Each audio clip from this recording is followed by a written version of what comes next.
RO pre में अर्थव्यवस्था से संबंधित जो तथ्यात्मक क्वेश्चन आ रहे हैं अर्थात पूछे जा रहे हैं परीक्षा में, उसकी तैयारी कैसे करें।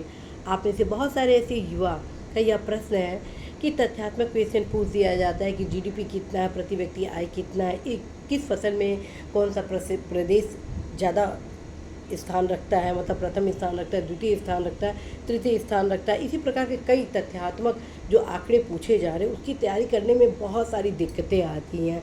तो क्या हो अध्ययन सामग्री, क्या हो रणनीति कि हम उसमें अधिकतम अंक प्राप्त कर सकें। साथियों, आज इसी समस्या के निदान के लिए मैं आप सभी के बीच महत्वपूर्ण गाइडेंस चर्चा आप सभी के बीच करने वाली हूँ। तो साथियों, सबसे पहले आप सभी को मैं रणनीति जो मैं स्वयं फॉलो की थी वो बताने वाली हूँ। साथियों, जब मैं इस परीक्षा की तैयारी करती थी तो क्या था कि तथ्यात्मक क्वेश्चन निश्चित रूप से आंकड़ा से रिलेटेड जो होते हैं वो मिस्टेक हो जाते हैं, याद नहीं हो पाते। उसका रीज़न है बार बार जो उसके फैक्ट होते हैं वो उसमें परिवर्तन होने की संभावना होती है।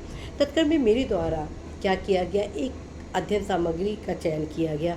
मैं अर्थव्यवस्था की तैयारी प्रतियोगिता दर्पण का जो अतिरिक्तांक भारतीय अर्थव्यवस्था से रिलेटेड आता था उससे तैयारी करती थी। उसमें बहुत हद तक जो तथ्यात्मक पॉइंट होते थे उसको समायोजित किया जाता था, करंट से लवरेज किया जाता था, लेकिन लास्ट मोमेंट में आप उससे पूर्णतः सेटिस्फाई इसलिए नहीं हो पाते हैं क्योंकि प्रतियोगिता दर्पण का अतिरिक्तांक का भारतीय अर्थव्यवस्था साल में 2 बार आता है, अर्थात आंकड़े 2 बार अपडेट होते हैं उस अध्ययन सामग्री के माध्यम से। लेकिन आपको अपडेट तथ्य की जानकारी आपको होनी चाहिए। फिर आप क्या करें, तो इस संबंध में मेरे द्वारा जो घटना चक्र का आर्थिकी आता था एग्ज़ाम के दौरान उसको मेरे द्वारा शामिल किया जाता था अध्ययन सामग्री के रूप में।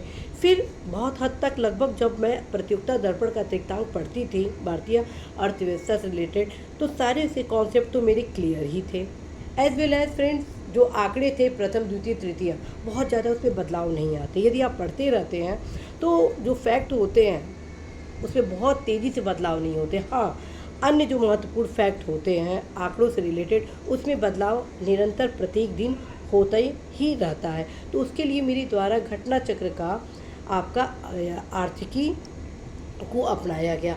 अब समस्या ये रहा कि बहुत सारे ऐसे फैक्ट थे जिसको याद कैसे किया जाए, किस प्रकार से यदि आंकड़े से रिलेटेड क्वेश्चन आ जा रहे हैं उसको कैसे सही किया जाए। जो बहुत टफ होते थे उसको मेरे द्वारा क्या किया जाता था कि एक स्टिकर पर आराम से उन सारे फैक्ट को नोट डाउन कर लिया जाता था और जो मेरे लिए प्रत्येक दिनचर्या में 1-2 बार मैं देख लेती थी, जैसे मान लीजिए चाय पीते वक्त हुआ, ब्रश करते वक्त हुआ, तो एक तरह से वो बहुत ही अच्छे से तैयारी हो जाता था। बहुत सारा मेरे पास हैबिट हुआ करता था, मतलब जो फैक्ट होते थे उसको रखने के लिए मेरे द्वारा कई अन्य विकल्प भी किए जाते थे। उसका जैसे कि किताब हम पढ़ रहे हैं उसके साइड में मेरे द्वारा उसका समरी बना लिया जाता था नोट से रिलेटेड, ताकि जब मैं उस किताब को पलटती थी तो खटाखट उसको एक नज़र में उसको रिवाइज़ कर लेती थी। और उसका परिणाम यह हुआ साथियों कि मेरे द्वारा उन सारे प्रश्नों का सही उत्तर दिया गया। तो जब मेरे द्वारा सारे प्रश्नों का सही उत्तर दिया गया फिर आपके द्वारा क्यों नहीं दिया जा सकता। तो साथियों, यदि आप आरओ एग्ज़ाम में फैक्ट से रिलेटेड क्वेश्चन को सही करना चाहते हैं तो अवश्य इन सारे वीडियो को आप उपयोग कर सकते हैं। निश्चित रूप से साथियों, आप भी सफलता सुनिश्चित कर सकते हैं। और आप सभी को मैं बताना चाहती हूँ कि लगातार इस एग्ज़ाम का जो कंपटीशन का स्तर है वो बढ़ते जा रहा है। बावजूद यदि आप कठिन परिश्रम करते हैं तो आप अवश्य ही सफलता प्राप्त कर सकते हैं। इसी आशा के साथ कि आप सभी अवश्य इस परीक्षा में सुनिश्चित सफलता प्राप्त करेंगे। आप सभी को ढेर शुभकामनाएं देती हूँ। All the best.